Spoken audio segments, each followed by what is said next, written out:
So to find one of these hand-wheeled beers in a church like this is quite rare, and it's well worth a visit if for no other reason you want to come along.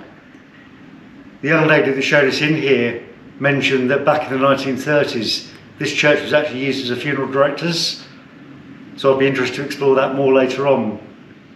So by the 19th century, oak and elm coffins were generally used, and the little lane leading up to this church would have witnessed many a sad procession of family mourners accompanying their loved ones, carried in this hand-drawn coffin bier, which is just here.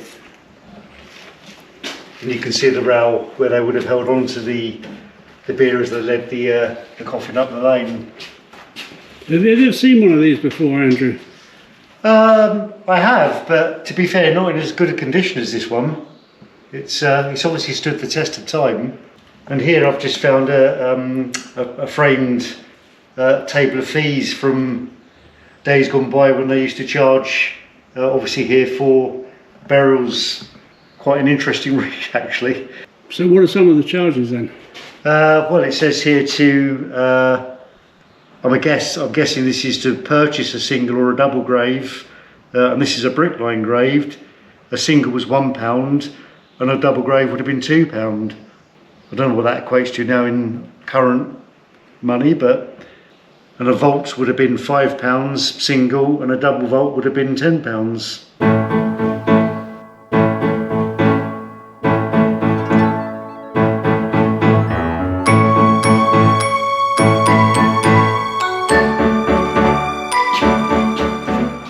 So looking at the tyres, they've obviously been well used over the years. Look at them. Absolutely worn to bits. No tread left? No. No, it's obviously done its duty over the years, that's for sure.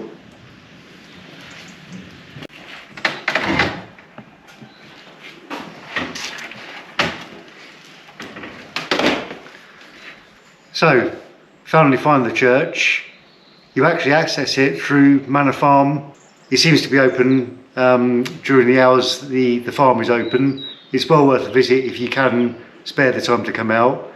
It's a very historic church. Although in saying that, there is very little information on it online, but there are plenty of boards around that give you some simple facts. So it says here the church was about twice the size as it is today and included a gallery built in the mid-1650s.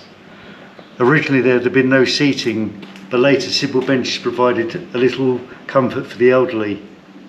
By the 1600s, pews had been installed, and fascinating records describe how, for annual payment, they were allotted to cottages and farms around the area. So this church is mentioned in the Domesday Book, so that shows you how old it is. What's left of the church now is the old chancel. The rest of the church was demolished hundreds of years ago by a tree that fell. Embedded in the floor here, you can see some of these tablets that date back to 1725. There's one here, 1678. This one here, 1706. This lad was only 13 years of age. And this one here goes back to 1704.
I've just noticed the grave here is the surname of Warner, and the big vault over here is also part of the Warner family, so there must have been a very important family back in the day, I would imagine.